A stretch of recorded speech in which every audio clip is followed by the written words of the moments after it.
Salut! Bon, aujourd'hui, la capsule vidéo porte sur l'atelier 10 du chapitre 1, bloc 1, question 1. Ce qu'on veut, c'est trouver l'expression algébrique réduite. Donc, le réduite veut dire que je vais avoir le moins de termes possible qui représente la mesure manquante. Donc, si je regarde à la lettre A, ma mesure manquante, ça correspond à la hauteur du rectangle. Donc, ce que je connais, c'est mes bases, qui sont 3x plus 4, et je connais mon périmètre.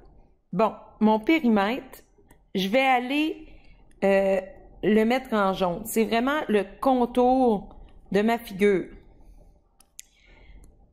Donc, si je veux avoir la hauteur, ça veut donc dire que je vais devoir retrancher les bases. Là, je vais me retrouver avec deux hauteurs ici. Puis, si j'en veux qu'une, je vais diviser le tout par 2. Donc, c'est parti. Étape 1, soustraire les bases du périmètre. Est-ce que tu dois le faire, ça, écrire les sous-titres, les numéroter? Oui, ça fait partie des éléments d'une démarche mathématique. Quelqu'un qui ne connaît pas ce qu'il doit faire doit pouvoir le lire et être en mesure de le refaire.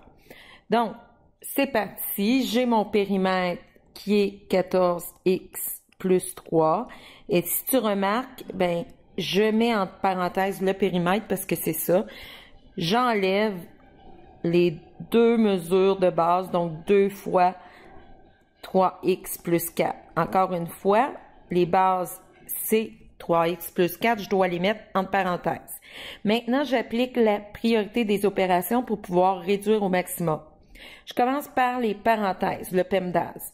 Si je regarde la première parenthèse, je ne peux pas réduire davantage, les termes ne sont pas semblables. Si je regarde la deuxième parenthèse, la même chose, je n'ai pas des termes semblables, donc je ne peux pas réduire davantage.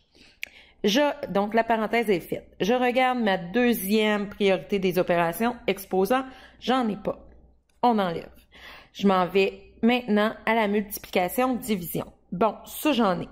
Dans un premier temps, je sépare mes termes où il y a addition et soustraction. Ensuite de ça, je regarde où il y a des fois. Donc, j'en ai une multiplication ici et en réalité, j'en ai une aussi devant la première parenthèse. On ne le voit pas, donc le terme devant la parenthèse, c'est 1. Comme j'ai deux multiplications, je vais prendre ça comme priorité et je vais aller, pour m'aider, surligner, je vais prendre une autre couleur que le jaune, vu que c'est le périmètre. Je vais surligner mes coefficients, qui sont mes termes qui sont devant mes parenthèses. Donc, je distribue 1 fois 14x, 14x. 1 fois 3 plus 3. Négative 2 fois 3x moins 6x. Et négative 2 fois 4 moins 8. Il n'y a plus de multiplication-division, donc je peux faire addition-soustraction. Je sépare mes termes. Je regroupe mes termes semblables ensemble. Donc, 14x et négatif 6x me donne 8x. Et finalement, je mets mes deux termes constants ensemble. Donc, plus 3 moins 8 moins 5. J'ai maintenant retranché mes bases. Je dois maintenant diviser par 2 pour obtenir la mesure d'une hauteur seulement. Trouver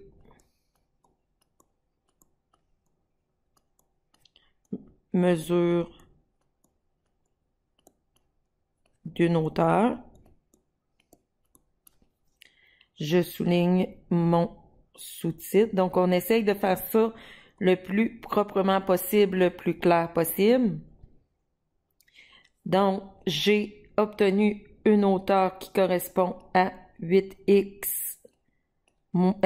Pas une hauteur, mais une mesure correspondant à deux hauteurs qui est 8x moins 5.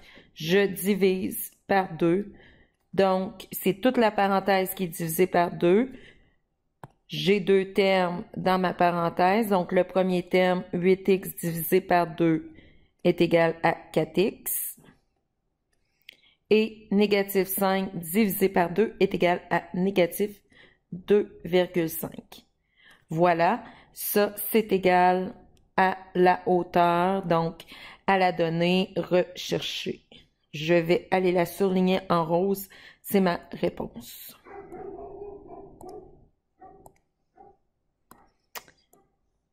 Voilà. Maintenant, dans le deuxième cas, j'ai un triangle. Encore une fois, on me donne le périmètre. Oups, je m'excuse. Donc, le périmètre qui est 2x plus 2. Donc, le périmètre correspond au contour. Et encore une fois, de le surligner me permet de voir des données que je n'ai pas besoin. Donc, on voit que j'ai la hauteur ici, là, qui est 2x. Pour le périmètre, j'en ai pas besoin. Donc, je vais la cocher.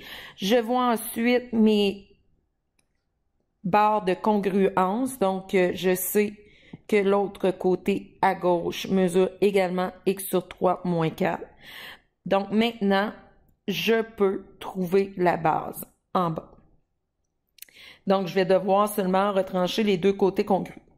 C'est parti. Même si j'ai une étape, j'écris ce que je vais faire. Donc, soustraire les côtés congrus du périmètre.